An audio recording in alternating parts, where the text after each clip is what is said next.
Upaya pemerintah memberangus eksistensi perdagangan pakaian bekas impor di tanah air, sejauh ini bisa dikatakan berjalan mulus. Gejolak sosial yang dikhawatirkan tidak terjadi. Situasi ini tampaknya menjadi trigger bagi pemerintah memperluas wilayah penindakan ke bisnis sektor lain yang selama ini diduga merugikan negara, yakni bisnis just tip atau jasa titip. Praktik jasa titip memang marak terjadi karena di beberapa tahun terakhir. Dalam praktiknya, just tip membutuhkan jasa orang lain untuk belanja barang ke luar negeri. Dengan kata lain, pelaku just tip belanja di luar negeri untuk kepentingan mitra bisnisnya. Praktik tersebut menjadi marak karena melahirkan keuntungan. Pasalnya, membeli langsung di luar negeri harga lebih murah ketimbang membeli dari dalam negeri.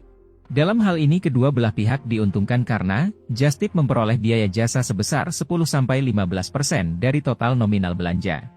Di sisi lain, si pembeli tak perlu mengeluarkan biaya akomodasi ke luar negeri plus dapat harga murah dari barang yang langsung dibeli di sana.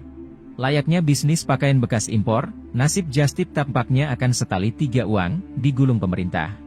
Direktorat Jenderal Bea dan Cukai Kementerian Keuangan yang mengendus praktik ini, mengeluarkan pernyataan tegas bahwa just tip merugikan negara. Hal tersebut disampaikan langsung oleh Dirjen Bea Cukai Askolani.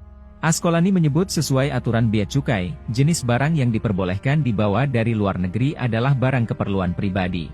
Karenanya, barang just tip seharusnya dikenai pajak pertambahan nilai, PPN, sebanyak 10%, bea masuk 10N pajak PPh 2%.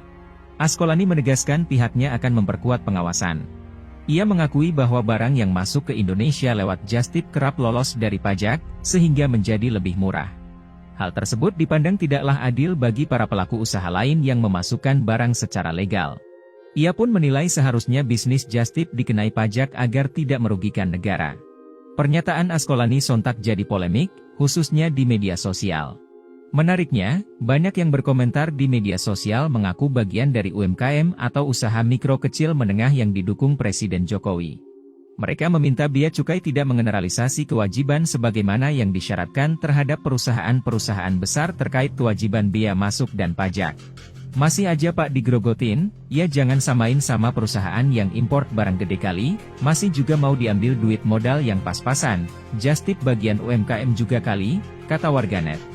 Ya kenapa orang bisa pilih just tip? Nah itu PR negara dong. Kalau negara bisa jual produk luar gak mahal, ya orang gak beli pakai just tip, timpal yang lain. Negara berhadapan pada tuntutan akan kesetaraan perlakuan. Regulasi dan kebijakan sepatutnya berlaku umum tanpa pandang bulu.